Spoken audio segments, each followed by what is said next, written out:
TikTok knows everything. Ito ang tutorials ni Chris. Okay?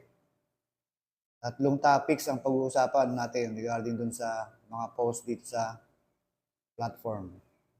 At sana ito makatulong sa inyo. Hello, Tiffany. Makatulong sa atin mga bagong hi Tata.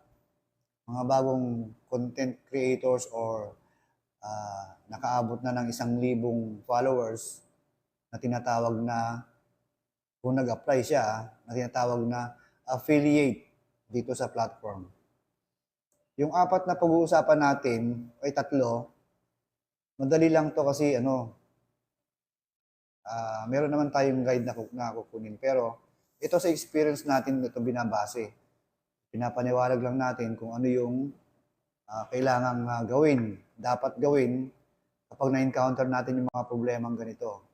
Ito ay mga tips o mga kaalaman para sa inyo, para sa lahat ng naghahangad ng magkaroon ng halimbawa, bago ka lang na kasi ang dapat gawin mo dito sa platform kapag bago ka pa lang, kung alam mo yung sinasabi nilang algorithm ng platform, malamang hindi pa kasi bago ka pa lang eh. Kung patagal ka na, alam mo na yon, ibig sabihin.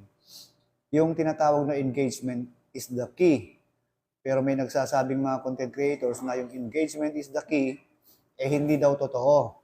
Pero kung ako tatanungin ninyo, yung engagement is the key ay totoo para sa akin dahil ginamit ko yan sa loob ng 1 linggo.